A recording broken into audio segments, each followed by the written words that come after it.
It's time now for Back Pages tonight here on Sky Sports News, bringing you a first look at the sports stories in the morning's newspapers. Joining us are Miguel Delaney, Chief Football Writer at The Independent, and John Cross, Chief Football Writer at The Mirror. Welcome to you both. Let's quickly run through the back pages.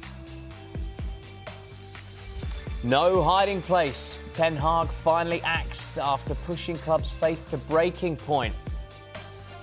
United in talks with Amorim. That's the big development later in the day. Pain relief is what the Guardian say for Erik ten Hag as Amorim closes in on the Old Trafford hot seat. They also talk about the Ballon d'Or, the big winners Rodri and Bon Mati, but Real Madrid decide not to attend. In the Times, ten Hag sacked by United, and more on that Real Madrid snub as Rodri wins the Ballon d'Or.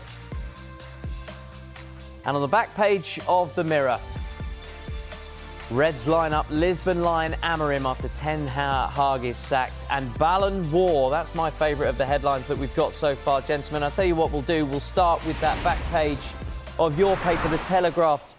Miguel, no hiding place for Erik ten Hag. I think we've said that a few times before, but finally this was the straw that broke the camel's back, the defeat to West Ham. Yeah, and it's amazing too, given that, I mean, they say like a week is a long time in politics, but a day in Man United, what's that? But of course, we've essentially been waiting for this decision for months. I mean, really, they pretty much decided it before the cup final. But the issue, A, was the emotional momentum after that. And I think much more significantly, that they couldn't settle on a potential replacement. But now, after that long, long period where there's so much indecision, we've not just had his departure in one morning, but also on the brink, perhaps, of his replacement, which has moved rather drastically. But yeah, I suppose to pick up on your point as well, or the question, it's not just about the West Ham game, obviously, which is ironically one of their better performances. It's really an accumulation over, well, months going back into last season. And I mean, it's just hard to get away from the reality as well. Once they're casting around for his replacements in the summer, although there's a lot to criticise Ten Hag for, how could he ever really have authority, the sort of authority required to go on any sort of impressive run this season when that had happened? It was one reason the connection with the team broke, I think, but there were other reasons as well, to be fair. Yeah, so the ironic thing, John, in this one is that while the seemingly inevitable sacking of Erik ten Hag, we've been talking about this for many, many months, maybe even longer than that, took forever, United have moved very, very quickly onto their target, Ruben Amorim. What can you tell us about him? Yeah, it's a really interesting development, that, isn't it? I think you're right in what you say, that basically I do feel it's been a long, drawn-out process. I must say, I don't actually think that they did take that decision in the summer. I actually think they kind of almost pulled the rug from under his feet, didn't they, by doing that review, which involved speaking to other candidates, and then basically clearly hadn't taken that decision before the cup final and decided to stick with him. And I actually admire United on that front, really, showing some loyalty. Maybe it was misjudged, who knows? And then the fans, I think the fans, the way that they've shown incredible loyalty to stick and get behind Ten Hag for this period actually is worth noting as well, because I think that is, that's pretty loyal from a fantastic fan base. And I think that shows them up in a really good light. And you'd like to think they'll get behind the next guy, Ruben Amorim, because he really is a very exciting coach. He's been obviously, much vaunted across Europe. It was definitely on Liverpool's radar. I think there was a period of time last season when he thought he might well have the Liverpool job in the bag and he could be the successor to Jurgen Klopp, and he's certainly been on Man City's radar. So the fact is that I think that Man United thought, do you know what, we're treading water here, and then basically let's go for a guy with an identity. He's got a real style of play. He often plays with three at the back. They're quite stylish to watch. I wouldn't say they're completely expansive and wonderfully open, wonderfully entertaining, but they are good to watch generally. They've won domestic trophies. They won the title, of course, but also they've got really good results in Europe, that must appeal, to them. They've sort of kind of had decent heavyweight scouts in European competition. So, I think United's results in Europe have been a particularly disappointing fact under Ten Hag. So I think Amorim really can sort of kind of fit that bill. But I think he speaks perfect English, so he will come in there with no problem. I think he improves players, develops players, works with players, and really sets out that stall. I mean, he quite often plays a 3-4-3 system. As I say, he has improved players, and I think United fans will be excited by this, by this appointment. It looks as if it's, really sort of moving at a pace which is exciting, I think, for United. Yeah, moving at a pace. So, Ruben Amorim has won 2 Portuguese titles, 3 League Cups in Portugal. Miguel, haven't Manchester United appointed this guy before, Erik ten Hag, with his success in the Netherlands? Well, I suppose there is one difference that Crossy's alluded to there, that Ten Hag was very much admired around Europe, but there wasn't a massive clamour for his appointment. And of course, there was that story that kind of was an undercurrent throughout his time at United that Tottenham would have gone for him, but they were actually put off because they felt he had a lack of charisma. Whereas the difference with Amorim, as Crossy said there, Liverpool, there was a feeling last season that he was going to be the manager until I think there was a breakdown in terms. Obviously, an issue has been the release clause, which still might be an issue with United. And they did a U-turn and went, well, not a U-turn, but they went full in for Slot. And obviously, Manchester City have obviously been, they've looked at him as a potential successor to Guardiola if Guardiola does go this summer. And I mean, they're not the only major clubs who are looking at Amorim as their potential next coach. Barcelona, another. Bayern had a look. The release clause was off-putting for a lot in the window just gone, or the summer just gone, sorry. So I think that is a difference, and there's maybe potentially more excitement about it. But yeah, you are right, I suppose, and ultimately as well, it's still a leap from one of Europe's second-tier leagues to the one that is now, this was the most valuable and biggest in the world. And that's potentially a difficulty, but equally, it is someone that it would be a coup if United got him, just because so many clubs do like him. So we're seeing a number of the papers coming up on screen, John. We just saw the Express targeting the front runner. Does it look like it will be Ruben Amorim, or is this still an interview stage for you? The Express focusing on the fact that the Portuguese is the front runner to take over from Ten Hag, rather than just one of a number of a shortlist. No, I think he heads up that shortlist, and I think the fact is that they're basically having conversations with it. I think Miguel's, spot on there. That basically, I think that there's a slight discrepancy, isn't there, over how much you pay if you're a Portuguese club to release him as compared to a sort of kind of an overseas club. And I think when you're getting down to details like that, I do think that suddenly you are aware that it's one man sort of heading the field, shall we say? Really, I don't think it's a done deal yet. I do think he's the racing, favourite. I think all of the back pages in agreement there, and the front pages as well of pullouts basically suggesting, the fact is that he's plastered all over those. Basically, it says to me there's a real strength of feeling that it will be him. I completely agree with Miguel there in that basically it's such an interesting one, isn't it? Because he's not in a sort of an absolute first-rate league. He's not, a huge name in sort of kind of, player terms, if you like. It's not as if they've been able to get a Zidane or a Xavi or someone like that. But I do think in coaching terms, I think he's got such a high regard, massive reputation, and I do think it'll be something of a coup. Let's not forget that there was a time, when coaches, whether it be Portuguese or out of Portuguese clubs, really kind of excited everyone. That was the Jose Mourinho template. And for about a decade, if you got anyone from a Portuguese club, then actually they were really, really exciting, and they kind of, would do the business. And that was a rich vein of, form. So maybe it's kind of a throwback to that, because I do think United fans will be excited by this guy. I think it would have been wrong to go for someone younger, a bit like like a McKenna or a sort of a Carrick at this stage. I do think they need someone a little bit further down the line.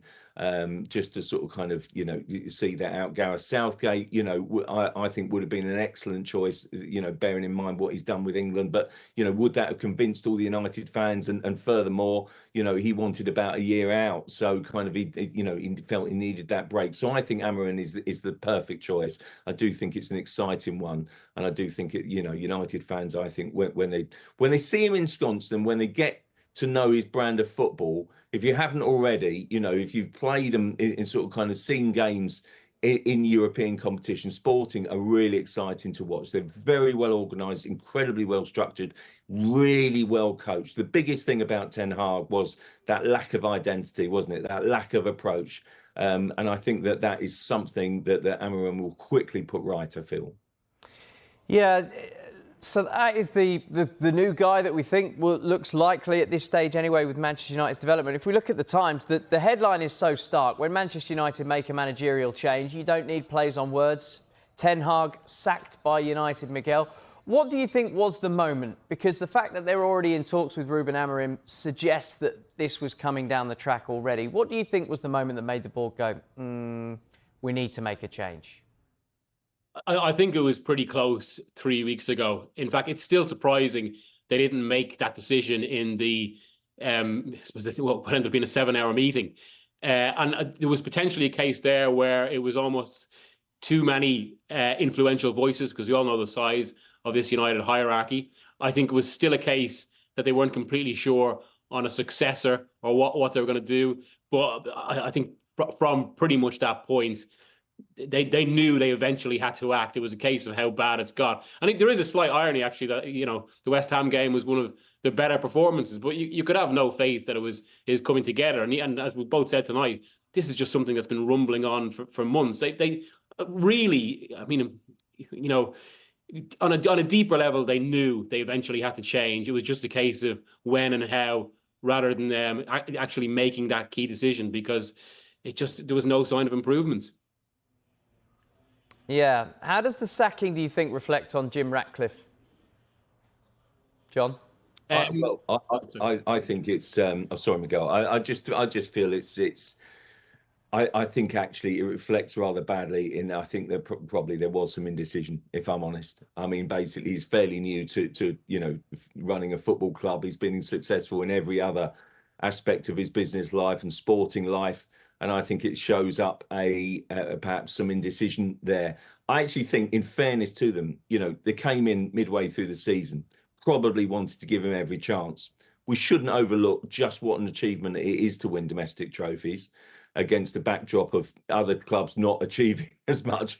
But you are judged by United, aren't you, by Champions League football, and finishing in the Champions League places and being, one of the big guns in European competitions. So I think that's where they fell short, really. But that whole summer review felt so awkward to me, that basically they're actually talking to other candidates and haven't made up their minds. And he's a thoroughly nice man, actually, Ten Hag. I've sort of had the pleasure of spending a little bit of time with him at a couple of dinners relatively recently. He's a really good guy. And the United fans realise that, appreciate that. He wants to do well. It just hasn't, the signings haven't particularly worked. I don't think he's stamped an authority and identity on it.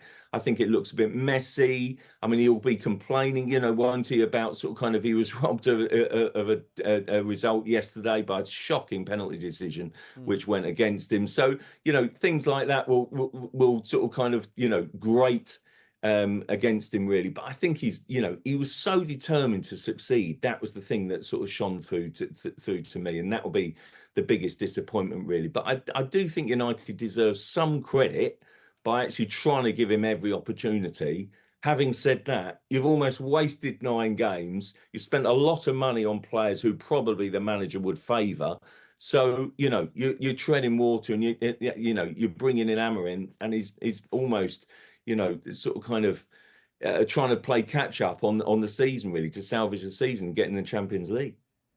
Miguel, let's have a quick look at the Guardian back page. Pain relief, Manchester United finally putting Erik Ten Hag out of his misery. They describe his tenure as miserable and messy. How do you think we'll remember Erik Ten Hag in years to come?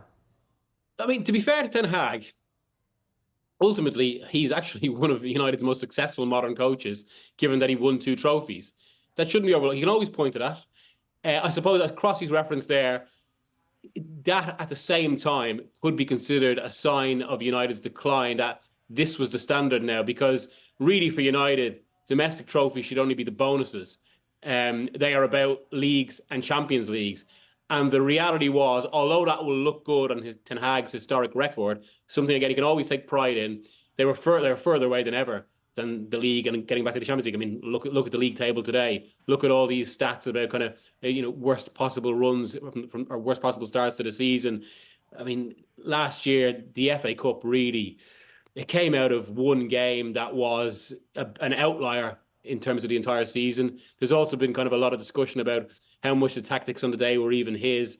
And yeah, he wanted to go toe-to-toe with City, but there was a discussion that actually from among his staff that they should go defensive instead, which did win the day. And again, that was so out of kilter with the rest of the season, which was really just a year of pretty dismal football. I mean, think back even to September and some of those defeats at home to the likes of Brighton. And really, when you look back, despite those 2 trophies, in 2.5 years, it still feels like it was only really, 3 or 4 months when it looked like the Erik Ten Hag's United could be something special. That was really that spell from December to the League Cup final over Newcastle United, the one point where they're playing exciting, fast football, and it was something you would think that Ten Hag has an ideal. But outside of that, there was nothing really close to that.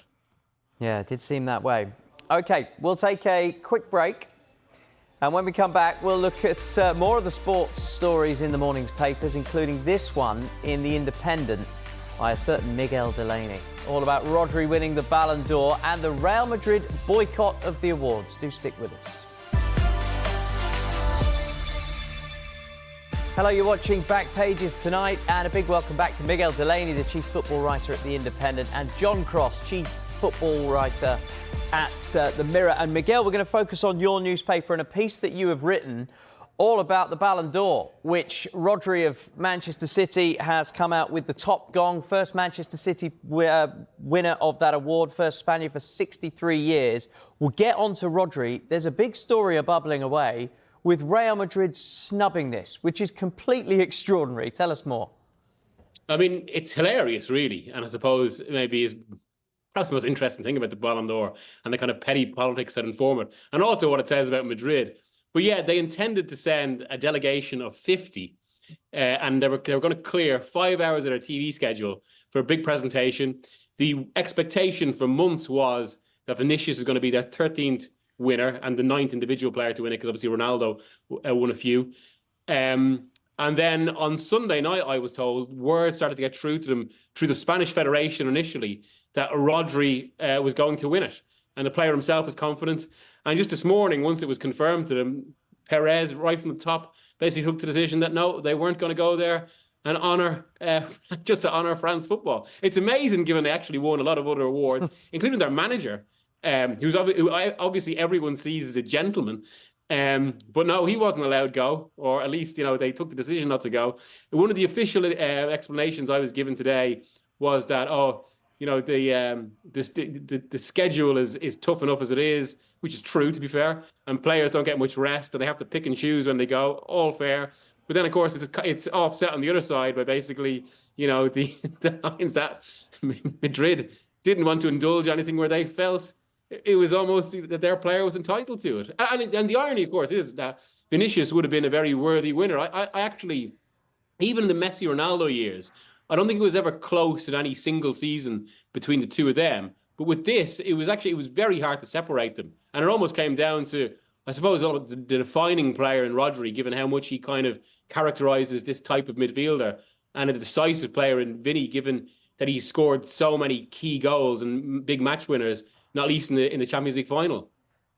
Someone at your paper deserves a pay rise, John. The headline is pretty simple: Ballon War. Yeah, they're great headlines. I wouldn't mind betting that's my colleague Kevin Price. I'm taking a gamble on that one, but he's brilliant with the headlines, and it says it all, really, doesn't it? I mean, it is remarkable. It does come across, in my view, so badly, because we've had this pettiness in the past between Ronaldo and Messi, and Miguel will correct me if I'm wrong here, but they turned up together. I mean, they did. You know, they basically they would.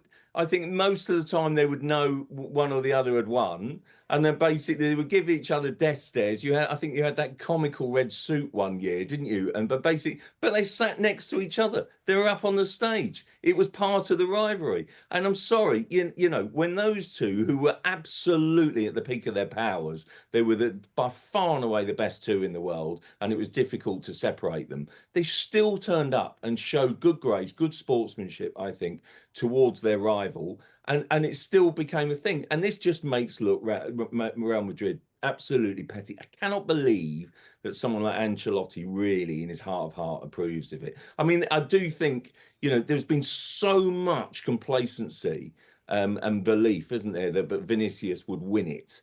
And I just think, even listening to the radio yesterday, someone was, you know, who's a European football expert, was taking it as read that it would be absolutely, it's a certainty, it's in the bag.